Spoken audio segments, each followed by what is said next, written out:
Mic check. 1 2 1 2 1 2. What is up, my beautiful people? It's your girl Rosabelle, and welcome. For those of you who are new here, hit that subscribe button, the follow, the like, the share, wherever you see this, wherever you're listening to this. And welcome. Welcome to my mind. Welcome to my feelings. Welcome to my space. I'm in my element. I'm in a space where I like to kick my shoes off and put my feet up, put my robe on, take my pants off, because pants are dumb, and just kick back, relax. I want to unwind from my day, unfold, and unplug. Blessings, blessings. Peace. Peace. Wrexx The Renaissance Man, how you feeling? How you feel? Overwhelmed. Overwhelmed. Nervous. Okay. Excited. A lot of emotions. Okay, I love to hear it. It's okay to be overwhelmed sometimes. Those are real life emotions that we all experience, right? Things going on all the time right now. Well, we record during holiday season, during busy season. It's almost that time to fall back. So it's okay to be a little overwhelmed. It's your girl Rosabelle, and I'm here with Wrexx The Renaissance Man for an exclusive Black History Month interview. Beautiful entrepreneur. He has these drinks that I love so much, but he's a man of many things, a man of many talents. And I just want to showcase you and talk about you and who you are. So first and foremost, I want you to tell me a little bit about yourself. Like, tell me who you are. Who is Wrexx The Renaissance Man? I don't know where to start, but I can say the Renaissance Man pretty much sums up it all. I'm just a person who is a creative, is taking all of, his, I'll say abilities and just combining them into one thing. I'm an entrepreneur. I'm a father. I'm a performer. I could say I love performing, and I'm not talking about just on stage, but just performing in any element, anything I do. I don't care what it is. I love performing. So If you that's who ain't Wrexx never The Renaissance Man is. if you ain't never seen a Wrexx The Renaissance Man performance, you are missing out. Man, Hopefully we can see you perform up here in 2026. Gotta let us know when you're I gonna be don't doing know. that. I don't know. It'll be great. It would. It would. What I feel about it is, I think I'm too much in my head when it comes to like performing at home, because you don't get the response that you'll get, when you're somewhere else. And that's why I love traveling and, people meeting a stranger, because people who are already familiar with me, are they really going to take the effort to come out even when it's local? What inspires you to start your journey, and kind of like how has that evolved over time? What inspired my journey?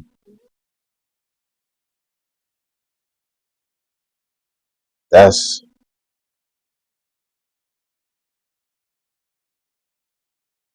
I just wanted to be consistent. I wanted to I wanted to stop making excuses that I made back in high school, and I wanted to be more consistent with everything that I do, especially entrepreneurship. Like, I know there's phases that you go through, but I realize a lot of people around me aren't consistent, and that's what keeps me going. Is the opportunity to like really go the distance, not be a lazy pushover, not no, somebody who is using some type of trauma as a crutch. I got tired of being around people I didn't want to be like. So that's what really inspired me, was just consistency. I just wanted to be punctual. Consistency is key, and I feel like I'm not gonna say a lot of us, but a lot of us go through our life without finding true consistency, because it doesn't have to be in entrepreneurship. It could be in other aspects of life that you're doing, but I feel like we don't. A lot of us don't achieve that. So that's amazing that was able to like fuel your entrepreneurship and your journey because it is huge and it's hard. Yeah. See, I saw flaws in myself as a kid where I'm smart, but I was unorganized. Where it's like I'll do the homework but not turn it in. Come on now, and then that can, become a bigger problem in adulthood. So it's just like that's all I really wanted. Was I was like within this journey, I just want consistency for myself. Stand on your word. But speaking of consistency, how do you define success through that consistency? Of course, beyond financial things, right? We all look at entrepreneurship and be like, how much money can I make? But is that really the definition of your success of how much money you can make? No, my definition of success is the fact that everything that I fantasized about in my head actually just came to life. Like I can't really say money is success. Money is fuel to the success, but I just want to know that I wasn't delusional. I was really manifesting and it came true. So success is just bringing things to life. That's it. So in 2025, one thing that I saw a lot of success with was your beverages, right? Definitely personally tried them. They're amazing. I think I done tried every single flavor so far. But that was something for me that I'm like, wow, like a black man selling beverages, right? That, it could be looked at as a saturated market, right? Because you have all these nice big companies, everybody doing beverages. So like what types of mental shifts were necessary for you to thrive in that type of market? To thrive, I mean, it was just really just go outside. Mm-hmm. I just went outside one day, went to the park. Me, I'm extra. Anybody that know me, I'm very passionate, but I'm extra too. And I wasn't necessarily worrying about thriving in the beginning. It was more so just being resourceful. Okay. Like kids was at the park, I wanted to have fun. I wanted to do something impactful. I was like, it don't cost that much just to make food and sell it. It don't cost that much to make a drink. And I was like, well, maybe I might sell it. And then I decided to take action on it. Hey, it turned into what it is right now, and it's continued to grow. But not even gonna lie, like 5 years ago, no, 8 years ago, if you would have asked me what would I be doing around this time, it would have never been drinks. But 5 years ago, that's when I decided. I was like, food and drinks bring people together. People spend money more than they invest. We do. And I'm like, why would I try to get somebody to pay for life insurance? Like I'm a licensed life insurance agent. And you know how hard it is getting a person to understand how to protect their life or their family or turn themselves into a bank. You know how draining that is talking to somebody that's not even on high level. I agree. It's hard. So I say, you know what? Give people what they want. And oftentimes they don't even know what they want. But I know they're going to eat and they're going to drink. I like that story. That's a pretty cool story.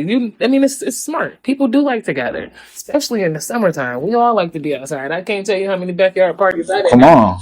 And now my son think we supposed to have a backyard party all Indeed. the time. So you know how when you go over your family's house, they bring something to the table. I said, yep. I'll bring some drinks. Uh-huh. Exactly. Nice cooler full of drinks, exactly. Bringing them all so everybody can get them. Out here, like pushing the food, pushing the drinks, obstacles, right? We all face them in our journey. Indeed. Some people quit. Yeah. Some people stop with those obstacles. Yeah. But what unique obstacles have you faced as a Black entrepreneur, and what did you do to overcome them?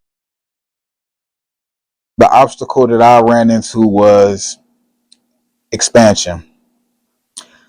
Teaching what has been taught. You have people who will use what they know against you, or you'll find somebody who will use what they know to empower you. So then things can grow and expand. for everybody, not just for them. And my biggest obstacle in this was knowing how to expand the right way. Like how to allocate all of this energy to the right channels.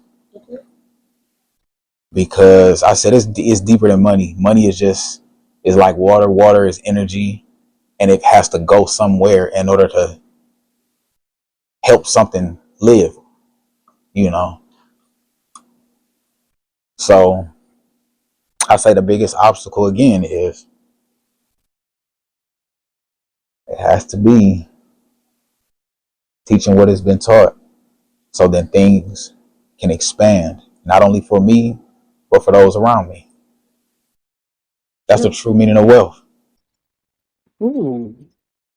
Okay, that's a true meaning of wealth. Yes. I like the fact that you said that because, again, speaking through this, like, people think that success in being an entrepreneur is how much money you can make. But see, you just sat up here and said that it's important what you can give back to your community. It's funny because my next question was actually going to be how important is like mentorship and community in your journey, and how do you pay it forward? It's important in my community because people don't even need money. They just need the right information. But oftentimes you can't even give them information too soon because what they're going to do, you know, they'll listen, but they won't apply it. You know, it's important, but I also know it's important to know when and who to share that information with. So then you don't feel like it's a disservice to both parties. Um, but the second part of that question, you said, How do you pay it forward? how do I pay it forward? I really pay it forward with opening my mouth and just being authentic in these moments right here first. Um, like I'll give a person what they need versus what they want. Mm-hmm. Like if I know where you are in life and I have enough experience to,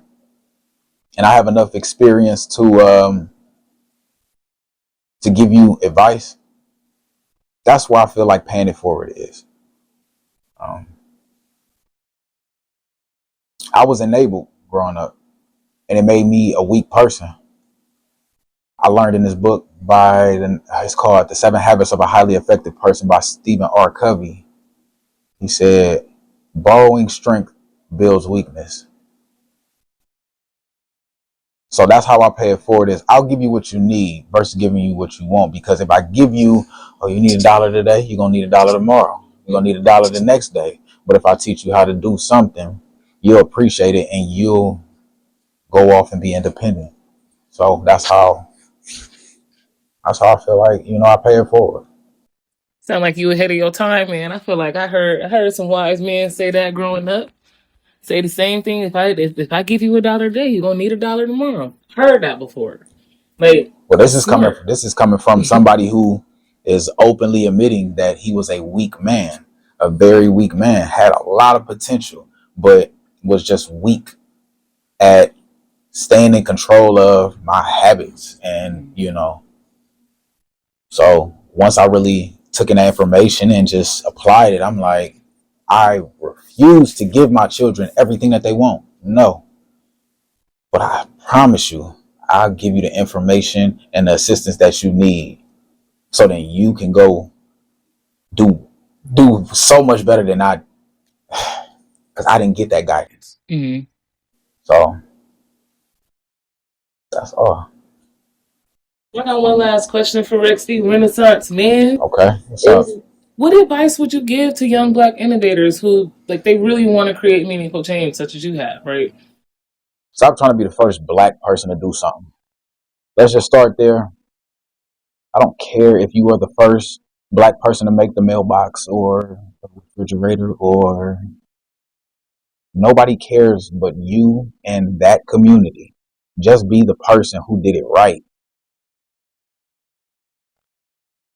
I, that's probably the best advice that I can tell young Black entrepreneurs coming up or just individuals coming up is stop trying to be the first of your category. just be the person who did it right, and you made history. Thank you. I like that. I appreciate your time on this interview today. Thanks for sitting with me. Always dropping your gems. Always being authentic. What you speak of, it is truly you, and I appreciate it. Thank you. Thank you. I appreciate you too.